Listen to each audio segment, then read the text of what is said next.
A lot, Samantha, a lot.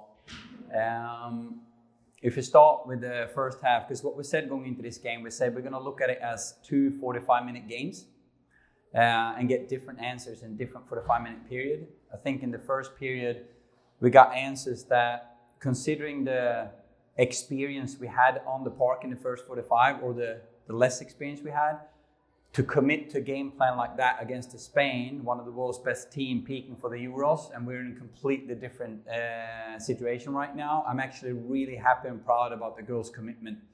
The effort in defending, and you know when you need to play Spain, sometimes you're forced to defend in a very, very different way than we are used to. I think it was a good mix between high pressing sequences and tough pressing, and then the low block patience defending. And then I think it was a good variation between playing long and second ball in transition game, but then also at times be more brave on the ball. Let's look at the goal scoring opportunity we have with Minnie, for example. And Minnie, by the way, world class. She shows that she has technique and tactical ability to match any player in Spain. And she showed that tonight. And also her physicality, her tackle in there. So I was really happy with Minnie and happy with the commitment on the teams following the game plan in the first half. Long answer here, but you asked about answers. So sorry for the long answer here, Samantha. But in the second half, we looked at other things. We wanted to rotate players, look at players. And I want to be very clear now that this is not about blaming an individual player on this loss. These players are more representing a situation we're in right now where we finished the game with 4 players playing in MPL and 1 player playing in college. And to expect those individual players to match up against Spain, it's not fair to the individual. But I am ready to take that hit as a coach, because I said that from day one, that we need answers and we need investments in our program. And I think this was a very, very clear half where we need to make investments and players need to get an environment where they can thrive and be ready for international football. Joey. Well, Tony, as you mentioned, obviously NPL players, college players going up against the might of Spain. Just looking at this, any regrets about not having those first choice players in the squad? And maybe this was a situation where, just to see how they matched up, this should have been the series they were prepared for rather than New Zealand? Yeah, I'm always honest, Joey. And when we planned this, we planned to have the best team here. That was in the plan. We wanted to match ourselves with the best team against one of the best teams, especially peaking for the Euros. We knew way back 12 months ago that one of the few windows you can play the best European teams in this year was the week before the Euros, because they had World Cup qualifiers and very few times could you actually match up against the best team in this year. It was difficult to find and schedule tough games, and this was one of the windows we could. So would have loved to have the best team here, of course. But at the end of the day, we need to have a player-centric approach and look at well-being and long-term process going into the World Cup. And if it means that we need to look at this camp in a different way to get the right decisions made for the players, we can't sit here and regret. And I then can sit here and protect myself and say, hey, we had a weaker team, that's why we lost and all these things. It's just we need to make decisions and stand by them. And now we made these decisions. And another thing I want to mention there as well, there's probably going to be some reactions. Why did you play such a strong team with such a, inexperienced roster? Well, first of all, when you schedule things, you need to commit to it because you sign a deal with the federation to actually commit to it. But the other thing also is, I think we need these answers, not short term, and especially not for me, because probably I'm going to be scrutinized now. But it's not about me. It's about the long-term legacy 23 and beyond. Not just preparation for the World Cup. It's also investments past that World Cup. And the answers we got now, I think, is a wake-up call for a lot of people. Samantha.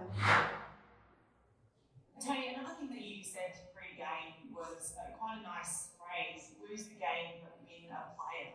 You mentioned Katrina Gorry had a really fantastic game. Are there any other players who stood out as a win to you? Yeah, I should be a little bit careful when I'm emotional straight after the game. I don't want to watch the video, but my initial thought is that Courtney Vine playing in a little bit unusual wingback role. She shows, especially when she gets forward on the field and use her speed and her technique and her confidence, that she can match up with with the best players in the world. If she can get in an environment where she can be forced to play faster and make more decisions, and I want to be honest now as well, I'm not criticizing the environment she's in. I'm just looking at, can they be at the toughest possible environment to develop in between national team camps? And I think Vine did a really good job. And then obviously Minnie that I mentioned, those are the two standouts right now. And then I think I need to look at the game a little bit more in details. But I agree, still stand by that quote. Losing a game, yes, but if we can win, even if it's just one player, that would benefit us tremendously moving forward. Joey. Tony, forgive me for the maybe obvious question, but it's always good to get it from the source on this. The setup that you took, the low defensive block, the 5-player defensive front, why did you decide to go with that rather than maybe play a bit more expansively, even though the strength of the opposition? Yeah, it was a couple of reasons. It was player availabilities to maximize the players you have as a national team. That was one reason. Another reason is obviously opposition. We also we had a plan to test our 4-3-3 against them, just to see the differences and take some experience from that. And as you might have seen in that second half, we went to a 4-3-3 and went a little bit more pressing mindset, trying to go for a goal. And that's when we got that great opportunity when Vine had a cross to Amy. But also when we went to that shape, I think we conceded 3 goals. Because to cover the width of the field with the back four against Spain, because the one thing Spain have done the last couple of years, if they had developed their possession game to actually penetrate behind their back line, as you saw today, they play more over in diagonals and run through lines. And we really, really struggled with the back four against that today. And then I went back to 5 back again to stop the bleeding. So I think I was humbled to realize what we played against and also the players available. Sam. In terms of tactics as well, Tony, you mentioned pre-game that you wanted to try and control the way and the areas in which Spain had the ball when Australia didn't have possession. How successful do you feel the team was with that? I think in the first 45, Spain struggled to play through us, and we talked about that, forced them to play in front of us and outside of us. So if they do get into our goal zone, it has to be from the wide areas, because they don't like to play crosses. And we said we need to define the goal zone with pride and put a butt at stake and blocking shots and duels and all that. I think in the first half you saw Spain playing a lot of these diagonals over the midfield and the back line, which we had identified. I think we came away lucky a couple of times. I think maybe a couple of times it was offside when they didn't call it. But I think we managed those spaces good in the first half, and I think we struggled with it in the second half. Okay, Joey, final question.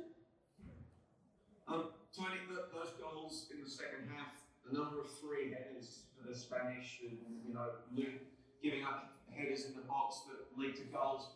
What's that down to? Was it just the players' heads drops? Was it organisational? Why do you think they scored so many headers?